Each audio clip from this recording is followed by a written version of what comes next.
I won't even charge them. Just Yeah. like one of my dreams that I've wanted for a long time was just to have like a basically like they call it a key, like a key gym, like basically where you just give everyone a key, like Really? Huh. give everyone a key, and it's like I don't want to charge people for it.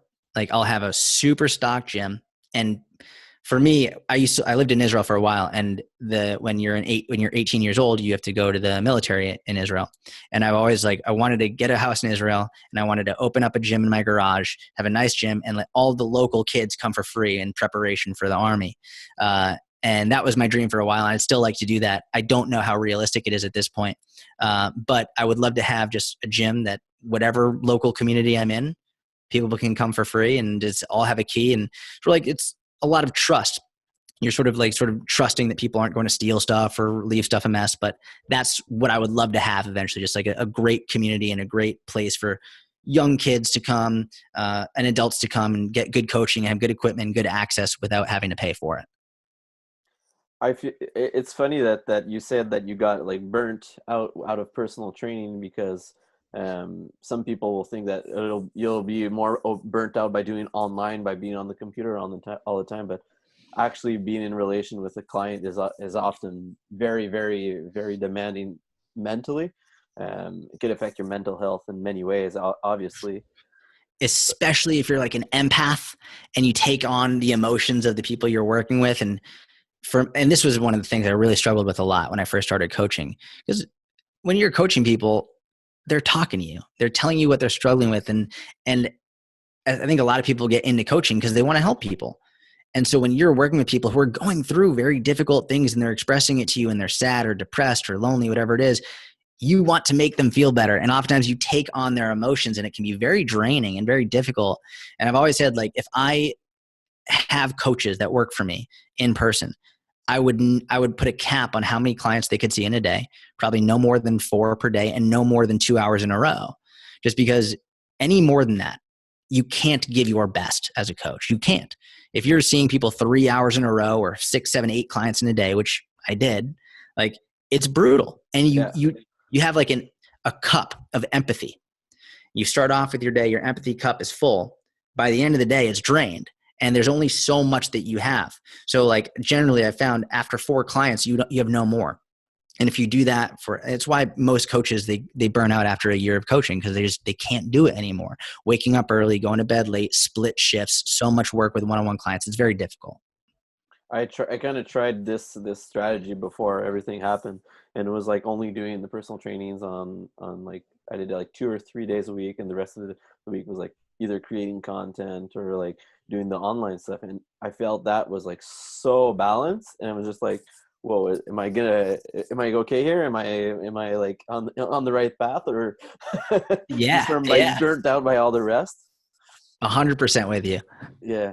So so you're not training Gary anymore, but what was the breaking point that made you decide that, okay, I'm done with this. I just really want to focus on the online stuff? And so Mike and I, Gary's current coach, Mike Vacanti, one of my best friends in the world, we were originally going to go on 3 months on, 3 months off. And that was right when I ended my 3 years in a row. So Mike had coached Gary for 2 years straight. Then I coached Gary for 3 years straight. And then Mike wanted to get back in the mix. And so we were all right, we'll go back and forth, 3 months on, 3 months off. When my 3 months started again, that was June, July, August. So in September, my 3 months started, and we went through that. And around late October, I was just burned out, because what happened was once I stopped coaching Gary and had 3 months off, I created a new schedule, a new habit, new routine. I could be much more productive. I wasn't traveling. I could do jujitsu again. That was actually, if I really think about it, jujitsu is really the thing that was it. Because when I was coaching Gary, I had no schedule. I was on Gary's schedule, which is crazy. It's last minute. Travel is booked oftentimes the day before, day of. Trips are canceled, workouts are canceled, or whatever it is. Or you have to be here right now, go to this dinner. It's just constant. He is your main focus all the time. And because of that, I had no consistent gym schedule. I wanted to do jujitsu, but their classes are at set times. I just couldn't guarantee I'd make it. So once I stopped coaching Gary, I started going to jujitsu several times a week at 7 a.m, right around our time that we would work out. And I was like, I don't want to miss jujitsu anymore. Like, I love this. Like, I love doing jujitsu. This has made my life better. It's made me a better man, made me a better person. And I don't want to give this up. And so we had that conversation, and it couldn't have been happier, and separated very, very well. I mean, I went to his house not too long ago. We watched the Wilder Fury boxing match together. So like really on very good terms, and he's an incredible guy. And I can only say the most amazing things about him because he treated me very well. And how, like, so you couldn't actually really train right after you trained him, or like before you trained him? He was just like, you had to leave at the same time.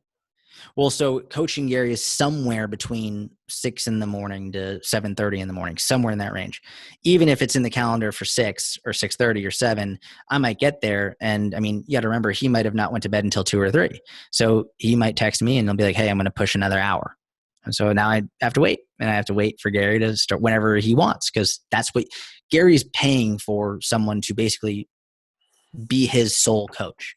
Yeah. That's part of the job description. That's what he takes care of. He's like, I don't want you to have to worry about anything else, just me. And that's what you sign on for.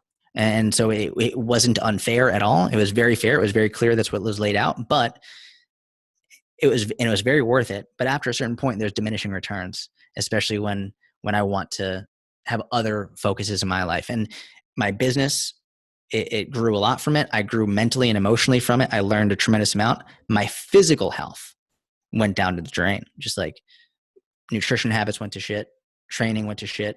And once I started to get back on track with that, when I stopped, I wasn't willing to give that up.